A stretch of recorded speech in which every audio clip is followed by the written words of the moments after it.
Today's shiur begins 8 lines from the top of Daf Lamed Zayin.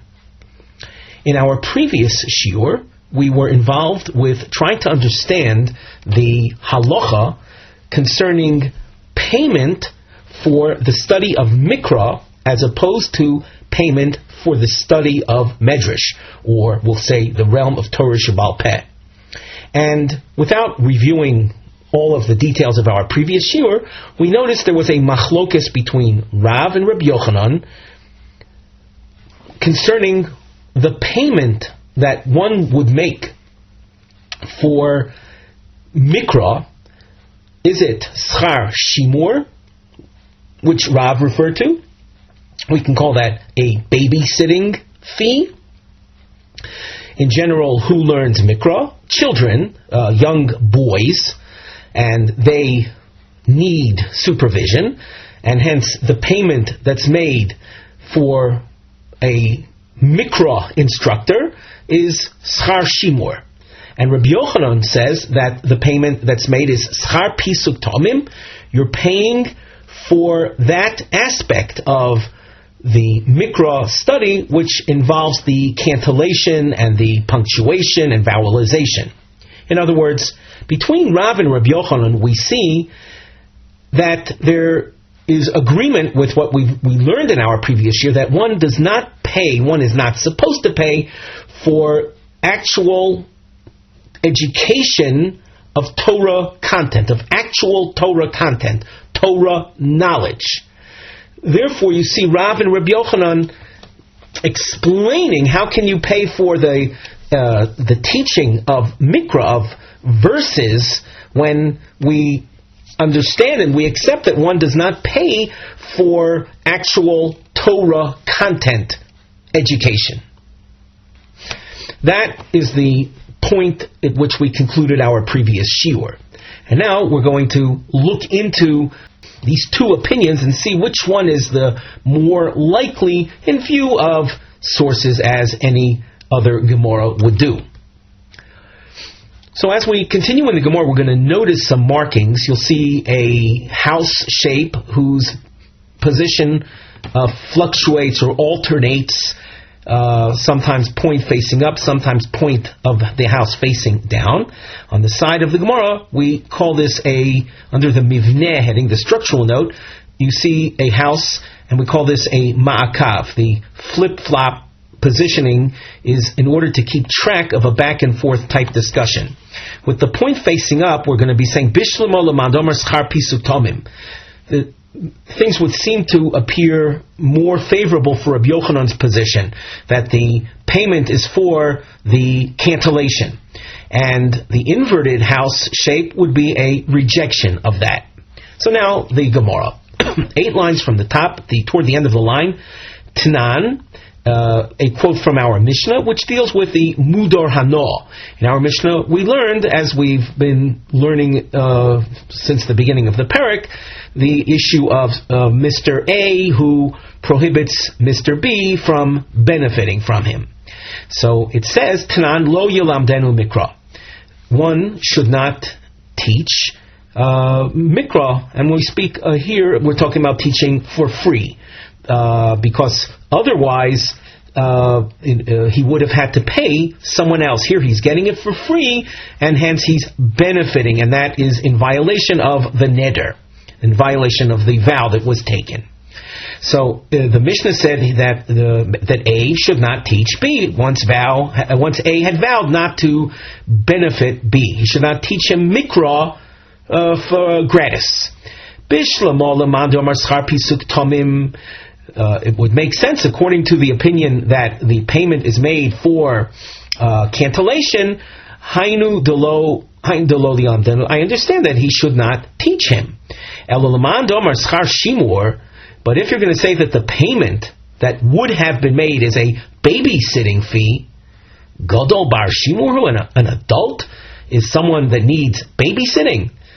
if you have Mr. A and Mr. B, assuming they are both adults, so there wouldn't be any payment anyway for the teaching of Mikra. So there isn't any savings of money. Money wouldn't have been spent anyhow. So the Gemara says, Bekoton Kotoni. Our Mishnah is, when it says Lo Yilamdenu Mikra, in fact, is talking about teaching a minor. Question, if you're dealing with a minor, then just continue reading in the Mishnah and see if that holds water. It says in the Seif on the continuation, Avol Melamed is Bonov Mikra, but you can teach his children verses. Well, but if the subject of the Mishnah is a minor, then the Hemshech, the continuation, is referring to the minor's children. But Kotan Bar Bonim, who is a minor capable of having children? No, he's too young. So at this point, it doesn't seem tenable to follow the approach of Schar Shimur. The Gemara responds, Chisurei mechasra v'achikotani. And so here, as you can see with the flow of the Gemara, we're going to defend the position of Schar Shimur. And how would we understand the Mishnah? As follows: Lo Yilamdenu Mikra. The Mishnah said that in the case of the vows, you do not teach the party Mikra, Bekotan, if the subject of the vow is a minor. Im hoya gadol melamdoi loi ulevonov mikra. If the subject of the vow was an adult, so then you can teach him and his children as well. The assumption being that when you're teaching the father with the kids, so there is no shimur because the father is right there. Meisvei. Tinoikos loy kurin betchila b'Shabbos, avol shoinen borishon. Children are not to study something new on Shabbos, but they can review something that they learned, even if they had learned it once. In other words, Shabbos is a day that review can be made. Now this is a source that needs a great deal of explanation. We translated it, but we don't really understand it yet. So, the Gemara continues. According to the opinion of Rabbi Yochanan, the payment that's made for child education in verses is for the Cancellation. Hainu di'ein kurin b'tchila b'Shabbos.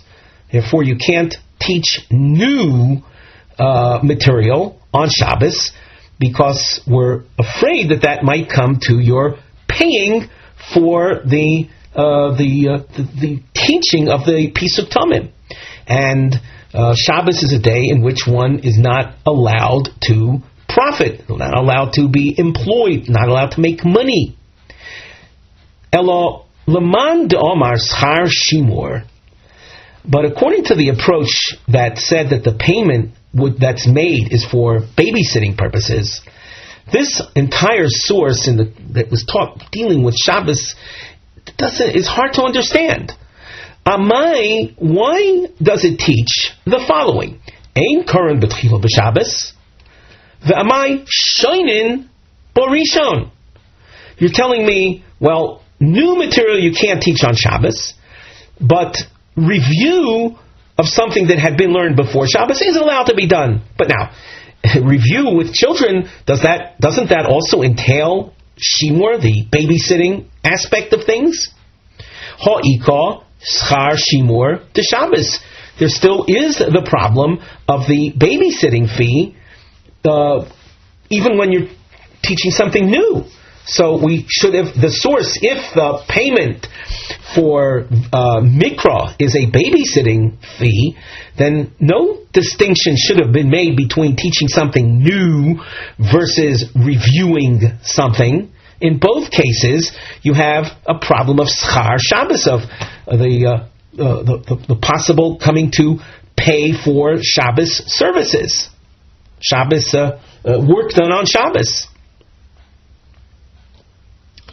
So at this point, the Tenetic Source reads better, where a distinction is made between new material versus reviewing, where in new material, so then the children have not learned the Cancellation yet. So, that's why you would be paying for it, and that's why the source objects to their learning something new.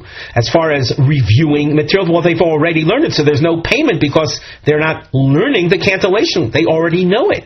They're simply reviewing it.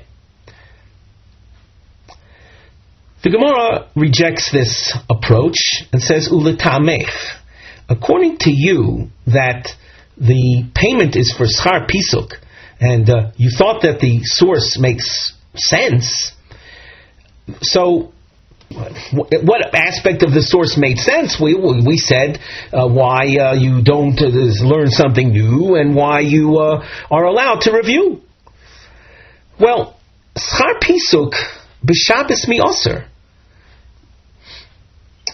You claimed up till now that I understand why the source says you're not allowed to teach them something new on Shabbos. And what was the reason for that? Because you're dealing with a fee that might come to be paid. That is something you do pay for, and we don't want that to be done on Shabbos.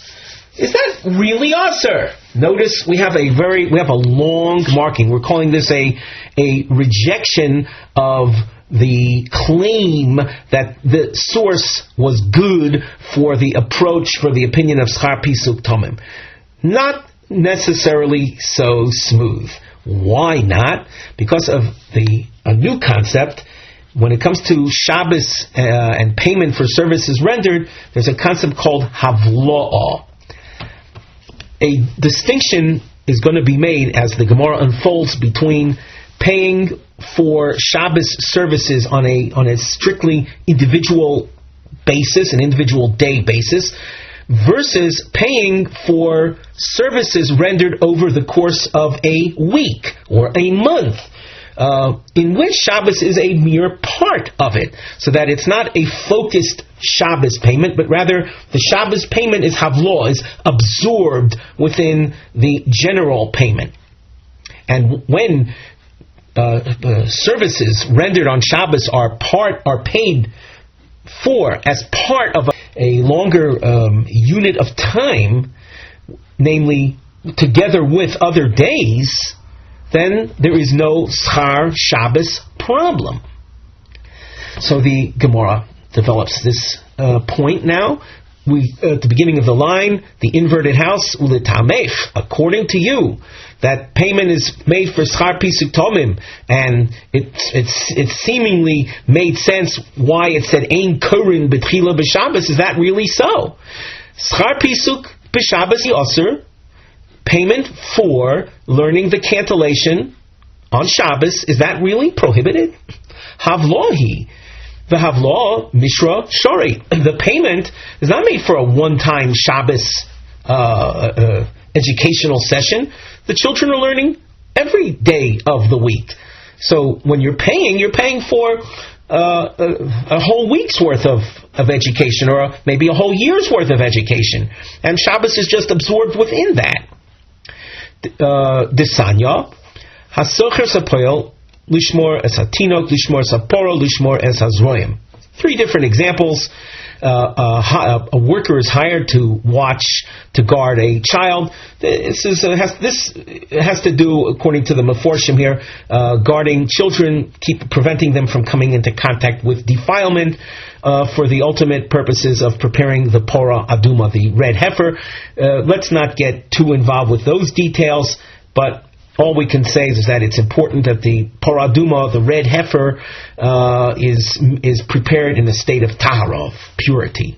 So you hire a worker to guard children who participated in the process of preparing the Pora Aduma, and lishmor sapora, a worker that's hired to guard the actual red heifer itself, lishmor hazroyim, or to guard plants that will be used for the Omer offering, a special grain offering on the 16th of Nisan. Ein noisnim lo schar Shabbos. They are not to be paid for their work for their guarding that they do on Shabbos. And we have to mention that the Reisha is dealing with a worker that you pay on a daily basis. In other words, each day is a separate unit of work. So you cannot pay him for the job that he did on Shabbos. Lefikach. As a result of that, if that is the work arrangement, that he's a worker that's paid on a daily basis, the Gemara continues at the top of Omid Beis. Im avdu eino chayav b'achriusin. If there was any loss on Shabbos, so that worker is not guilty. He's not responsible. V'im hoya sachir Shabbos. This is a tricky word. The word Shabbos here. This means a week. You find this throughout the Shas that word Shabbos can refer to a week. If he was hired on a weekly basis, sachir chodesh, sachir shana, sachir shavua. Shavua, another tricky word. It means for a period of 7 years. If he's hired and he's not hired on a daily basis to be paid by each day, but rather he's paid by the week, by the month, by the year, by a unit of 7 years. Noisein lo schar Shabbos, then he can be paid for the Shabbosim as well. So that if let us say that he's paid on a weekly basis 7 coins, each coin representing a separate day. So he can be paid. One of those 7 coins, in fact, covers the services that he rendered on Shabbos. That's legitimate, because it's not an isolated Shabbos payment, it's a payment for a week's worth of work. And in such a case, then he's getting paid for Shabbos services as well. Lefikach im avdu chayav b'achriusin. If the items that he was asked to watch gets lost on Shabbos, as well as any other day of the week, he is responsible. He has to bear responsibility for that. Ela gabi Shabbos hainu taimo ein de'ein koren betchila. So that, as you can see, the Gemara is now going back to the topic of the ein koren betchila b'Shabbos. We can't say anymore that prohibition is because of a fear of schar Shabbos, of getting paid for Shabbos activities. That's not the issue anymore. So what is the reason for ein koren betchila? Here you have a couple of approaches. Number one, mishum diifnu av osoin dianuki lemitzvosa to Shabbos. There, Meforshim all explain this. If we take a look at, let's take a look at Rashi as one of the examples of the Meforshim. Diifnu avason dianuka lemitzvosa dilhon. We are reading Rashi right across from here. Shimhoyu asukin lakroisen betchila b'davar chodosh. If the children on Shabbos were learning brand new material, hayu trudin bohen. The fathers would be preoccupied with the children's study of new material, and they won't be, we'll say in our terms, they won't be relaxed to enjoy Shabbos. But to review already learned material, once it's already learned material, they won't be so preoccupied with it, and they'll be able to enjoy Shabbos.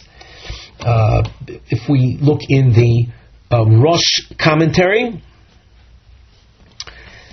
we see also he refers to this issue of the Yifnu. If you're going to be looking for the Rosh to read it together with us, you're going to have to go back to Lamed Zayin Amud Aleph, toward the bottom of the page, 3 lines up from the end of the Rosh commentary. If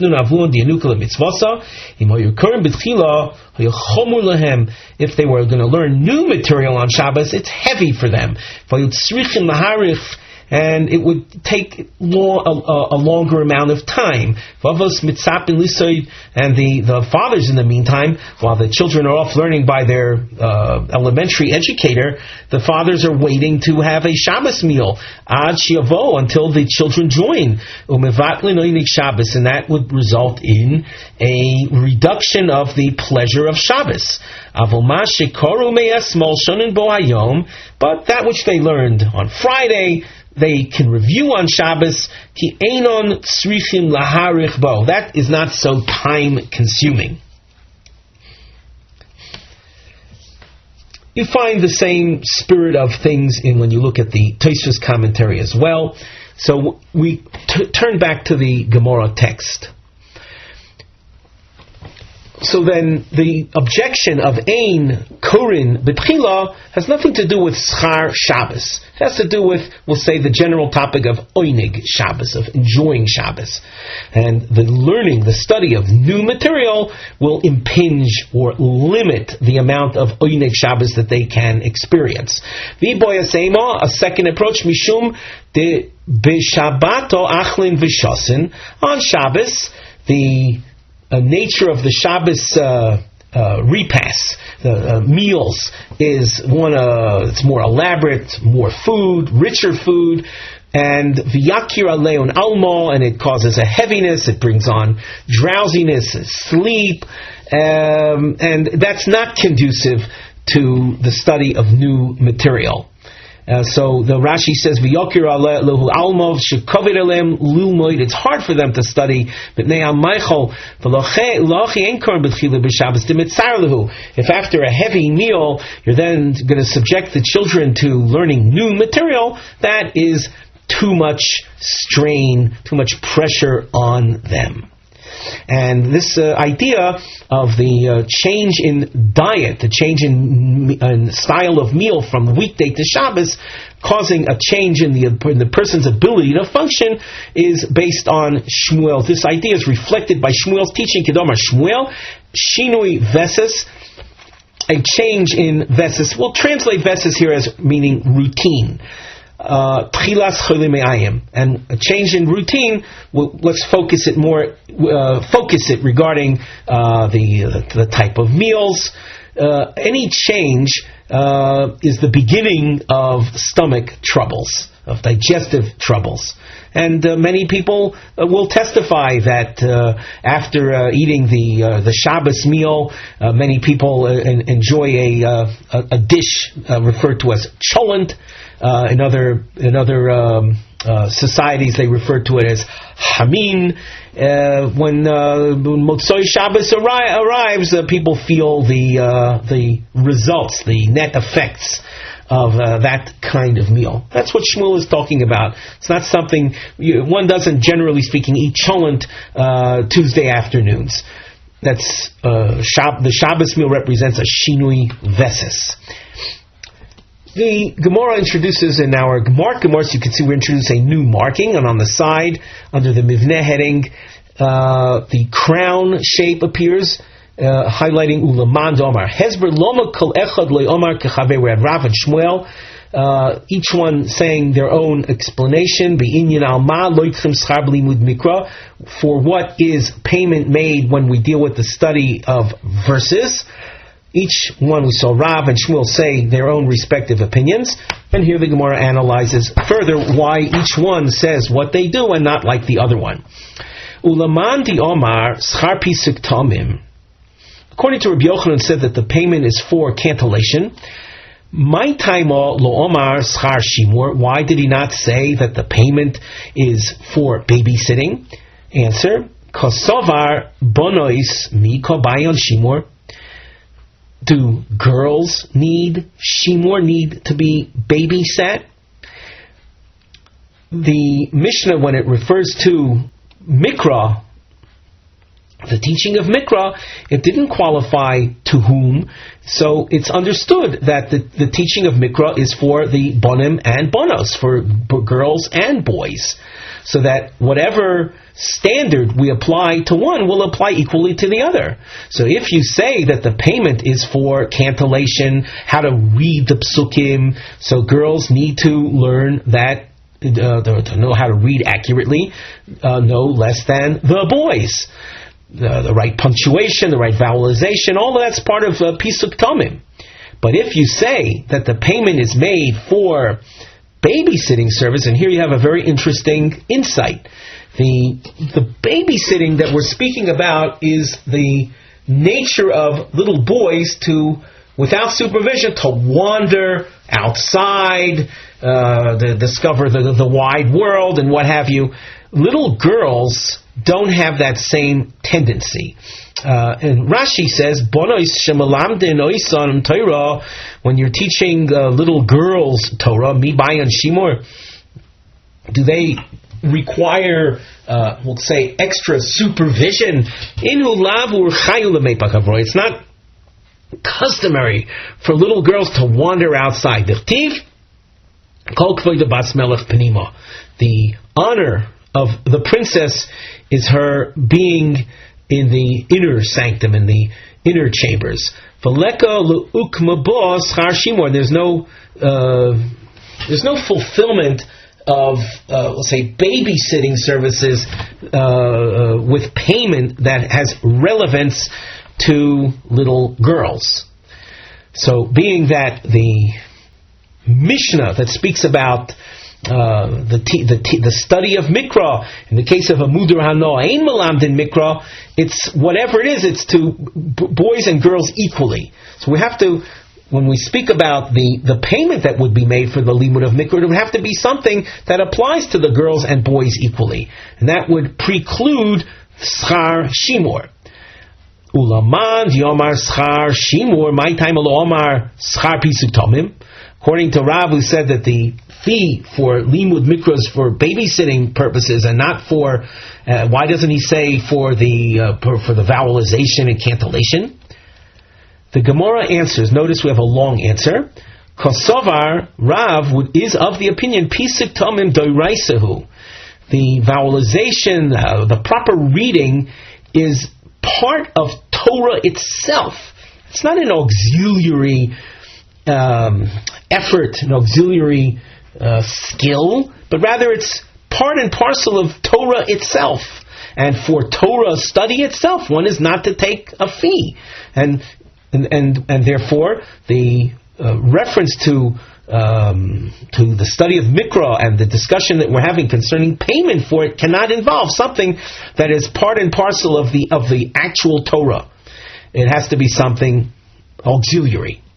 And therefore, the opinion of Rav is that the only payment that we can, I'll say, justify is for the babysitting service. You wouldn't be allowed to pay for Pisuk Tomim, because Pisuk Tomim, as Rav perceives it, is part of Torah itself. And we're going to now prove that as part of this long answer.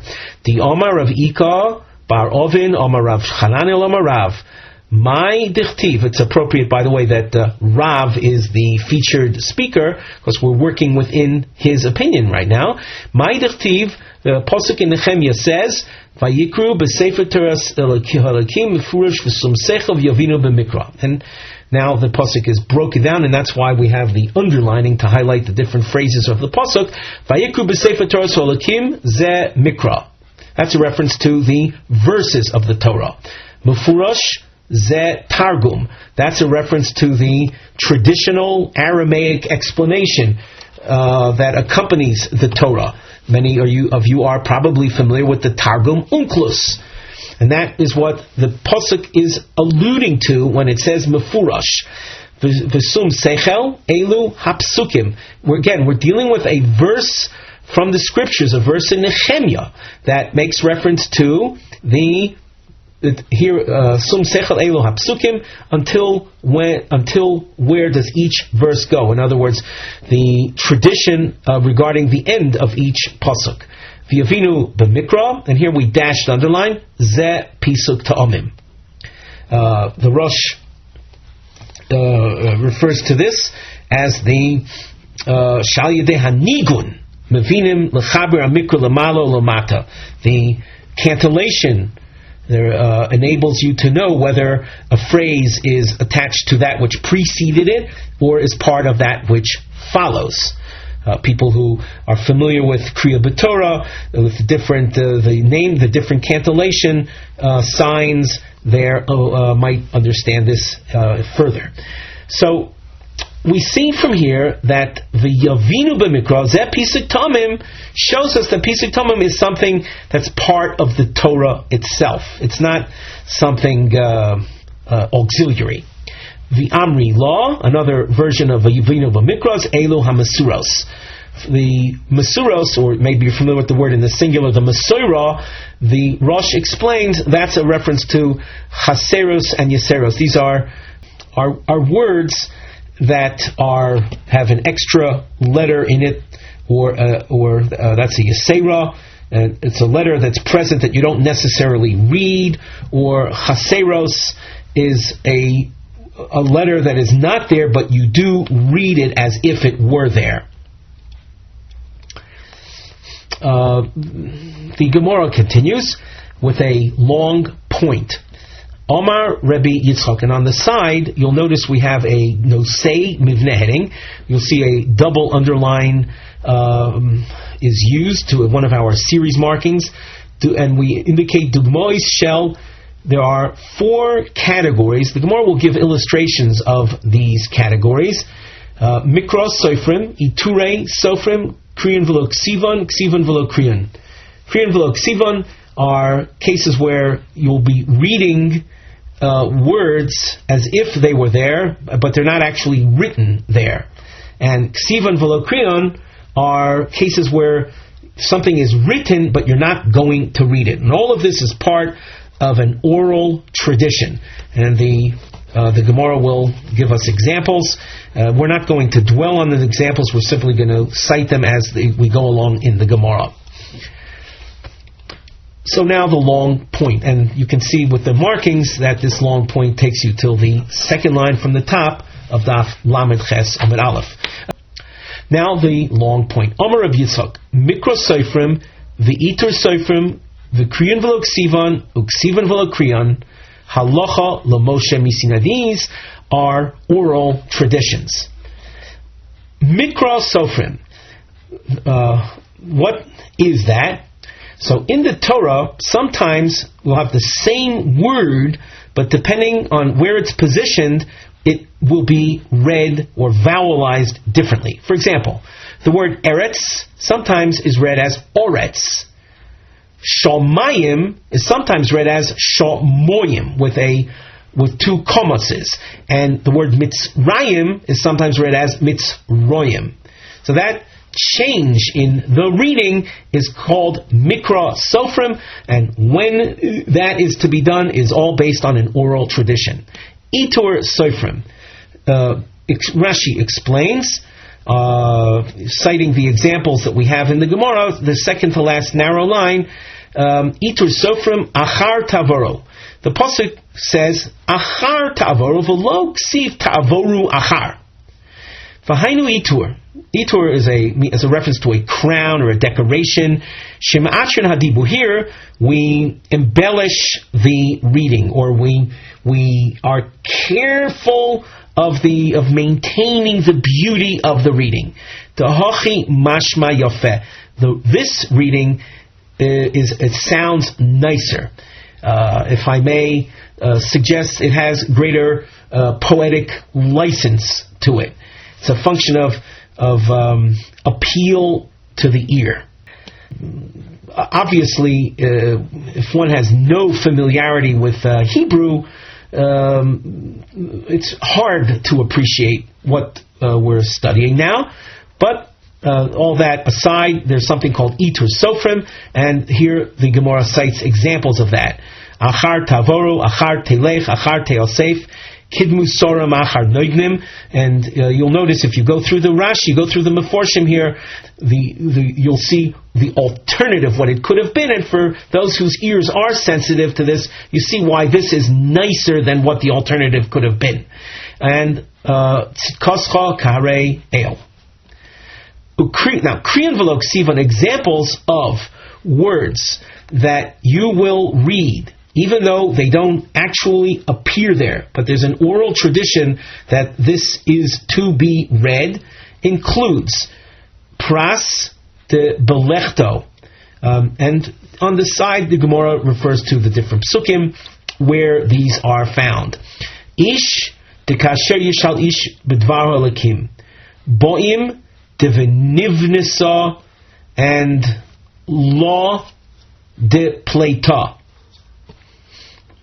Some Girsos take out the next couple words. That's why we have a parentheses that we put in.